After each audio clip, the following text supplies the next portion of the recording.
Assalamualaikum warahmatullahi wabarakatuh. Alhamdulillahi rabbil alamin. La hawla wa la quwata illa billahil aliyyil azim. Allahumma salli wa sallim wa barik ala sayyidina wa maulana Muhammadin wa ala alihi wa ashabihi wa man tabi'ahum bi ihsani ila yaumiddin, amma ba'du. Puji syukur kita panjatkan hadirat Allah Subhanahu wa taala. Di kesempatan hari ini, di hari yang mulia ini, di bulan yang mulia ini, Allah Subhanahu wa taala masih memberikan nikmat kepada kita. Nikmat iman, nikmat Islam, nikmat hidayah, nikmat taufik. Yang nikmat itu tidak ada nilainya atau tidak ternilai sama sekali oleh apapun di dunia ini. Salawat dan salam semoga tetap terlimpahkan hadirat junjungan baginda kita Rasulullah Muhammad sallallahu alaihi wasallam. Uswah hasanah, suri tauladan, contoh yang baik yang menjadi figur buat kita sebagai umat muslim. Figur seorang pemimpin dalam memimpin sebuah negara.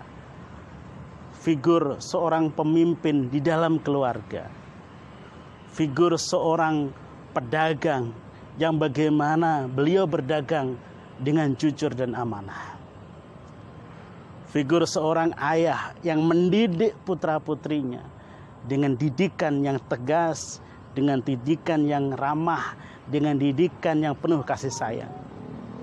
Figur seorang suami yang menjadi panutan istri-istrinya, yang menjadi contoh tauladan istri-istrinya, baik dalam ucapan, dalam sikap maupun dalam perbuatan.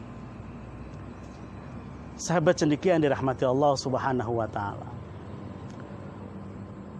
Islam pada hari ini menjadi agama yang besar. Umat Islam pada hari ini menjadikan umat yang mayoritas di negara ini. Sahabat cendekia yang dirahmati Allah Subhanahu wa taala. Di akhir zaman, umat Islam adalah umat yang banyak. Umat Islam adalah umat yang mayoritas. Umat Islam adalah umat yang diperebutkan oleh semua hal. Sahabat cendekia yang dirahmati Allah Subhanahu wa taala. Rasulullah sallallahu alaihi wasallam dalam sebuah hadisnya pernah bercerita, pernah menyampaikan kepada para sahabat, "Wahai sahabatku, umat Islam itu nanti laksana makanan yang akan diperebutkan oleh orang-orang yang ada di sekitar. Akan diperebutkan oleh orang-orang yang berkumpul di situ." Sahabat menjawab, "Apakah jumlah kita nanti itu sedikit, wahai Rasulullah?" Rasulullah menjawab, "Justru jumlah kita, jumlah umat Islam pada saat itu adalah banyak. Tapi banyaknya jumlah itu seperti buih, seperti busa atau buih yang ada di lautan, yang gampang terombang-ambing, yang mudah terbawa oleh arus." Sahabat cendekia yang dirahmati Allah Subhanahu wa taala. Umat Islam pada waktu itu, pada waktu nanti yang dikabarkan oleh Rasulullah sallallahu alaihi wasallam, itu tidak punya kekuatan, tidak punya daya iman yang kuat, tidak punya sesuatu yang dibanggakan dalam dirinya, dalam jiwanya sebagai seorang muslim. Sahabat cendekia yang dirahmati Allah Subhanahu wa taala. Kemudian Rasulullah sallallahu alaihi wasallam memberikan kabar kepada sahabat pada waktu itu. Kenapa umat Islam di akhir zaman nanti itu tidak punya kekuatan, tidak punya ghirah keimanan yang kuat, tidak punya rasa memiliki, rasa berjuang terhadap agama yang kuat?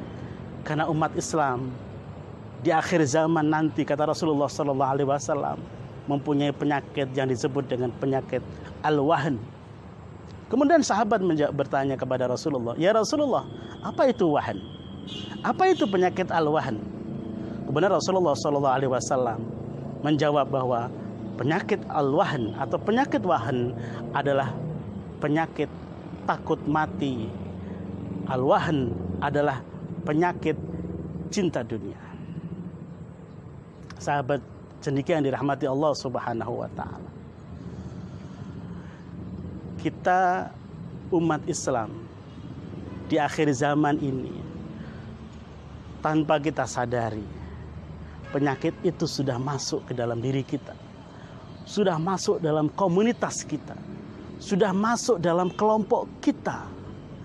Umat muslim sudah kehilangan jati dirinya sebagai seorang muslim yang beriman, sebagai seorang muslim yang punya keteguhan hati, seorang muslim yang mempunyai pegangan bahwa dunia adalah sementara, yang mempunyai keyakinan bahwa dunia ini hanyalah tempat bersinggah, mempunyai keyakinan bahwa dunia ini adalah tempat perantara kita menuju ke kehidupan yang abadi, yaitu kehidupan akhirat. Kita sudah salah melangkah. Kita sudah salah dalam menentukan pikiran kita, dalam menentukan target kita. Target kita bukan lagi akhirat, tapi target kita sekarang adalah dunia. Orang berlomba-lomba mencari dunia.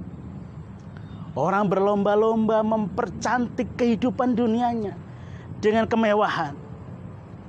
Rumah mewah, mobil mewah, pakaian mewah, aksesoris apapun serba mewah.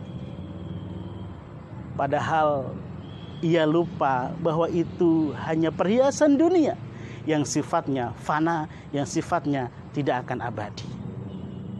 Sahabat cendekia yang dirahmati Allah Subhanahu wa taala. Umat Islam di akhir zaman sudah jauh dari sifat zuhud, sudah jauh dari sifat meninggalkan dunia. Kita nanti di akhir zaman adalah umat yang mencintai dunia, umat yang bergantung kepada dunia, yang hatinya terus terikat kepada dunia, sehingga melalaikan Allah Subhanahu wa taala. Sahabat cendekia yang dirahmati Allah Subhanahu wa taala, orang yang cinta dunia, orang hatinya terus terikat kepada dunia, orang yang lalai kepada Allah Subhanahu wa taala dan bergantung, terikat, terkekang oleh kehidupan dunia, punya satu penyakit lagi, yaitu penyakit takut mati. Kenapa ia takut mati? Kenapa orang yang cinta dunia takut mati? Sahabat cendekia yang dirahmati Allah, orang yang cinta dunia takut mati karena ia takut akan meninggalkan hartanya, takut akan meninggalkan kemewahan dunia, takut meninggalkan apa yang ditumpuk-tumpuknya selama ini.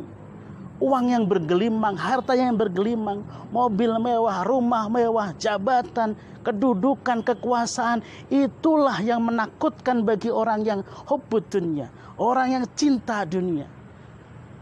Sehingga kemudian mereka takut mati, karena takut kehilangan yang ia miliki.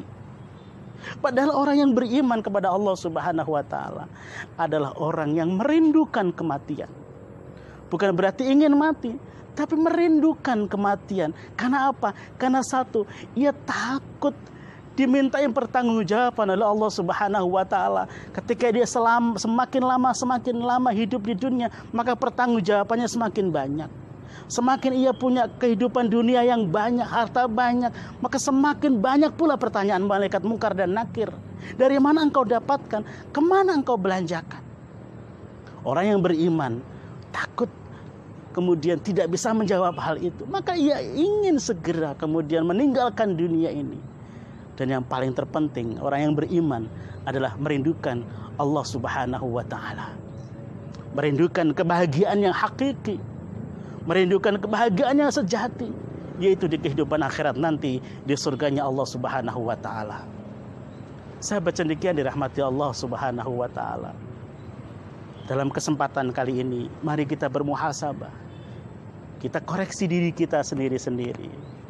Kita ingatkan diri kita sendiri, apakah kehidupan kita selama ini yang sudah berumur 20 tahun, sudah berumur 15 tahun, sudah berumur 30 tahun, 35 tahun, 40 tahun, 50 tahun. prosentasenya umur kita sekian puluh tahun itu kita habiskan untuk apa? Berapa persen kita habiskan untuk kehidupan dunia kita? Berapa persen kita habiskan untuk ibadah kepada Allah Subhanahu wa taala, untuk mendekatkan diri kepada Allah Subhanahu wa taala? Dalam satu hari saja, berapa jam kita habiskan untuk mencari dan menumpuk-numpuk dunia? Dan berapa jam kita habiskan untuk zikrullah, ibadah kepada Allah, zikir kepada Allah Subhanahu wa taala? Sahabat cendekia dirahmati Allah Subhanahu wa taala. Maka di momen bulan suci ini, terutama di akhir bulan suci ini, mari kita bermuhasabah kepada diri kita sendiri. Kita introspeksi diri, kita merenung, kita tafakur, kita bicara sama Allah dalam tahajud kita, dalam qiyamul lail kita. Minta ampun sama Allah, ya Allah, sudah banyak umurku yang aku habiskan untuk kesia-siaan dunia. Sudah banyak umur kesempatan yang aku habiskan untuk sesuatu yang tidak manfaat di dunia ini, ya Allah. Aku lalai kepadamu, ya Allah. Dalam umurku yang sudah Engkau berikan, yang sudah aku jalani selama ini, ternyata aku lalai kepadamu, ya Allah. Maka izinkanlah aku untuk dekat kepadamu lagi, ya Allah. Aku ingin menebus semua kesalahan-kesalahanku ini, ya Allah. Ingin aku habiskan sisa umurku ini, ya Allah, untuk ibadah dan dekat kepadamu. Mari kita dekatkan diri kita kepada Allah Subhanahu wa taala. Kita dekatkan diri kita kepada Allah Subhanahu wa taala untuk bertaubat, untuk minta ampun kepada Allah atas kesia-siaan umur kita yang Allah sudah berikan kepada kita, atas perilaku kita menyanyiakan kehidupan yang Allah sudah berikan kepada kita. Kita kembali kepada Allah. Kita manfaatkan umur kita kepada umur yang Allah berikan kepada kita untuk ibadah kepada Allah Subhanahu wa taala. Sahabat cendekia dirahmati Allah, demikian kajian pada kali ini. Mudah-mudahan menjadi muhasabah buat saya pribadi. Mudah-mudahan Allah ampuni segala dosa saya, dosa keluarga saya, dan dosa sahabat cendekia yang dirahmati Allah.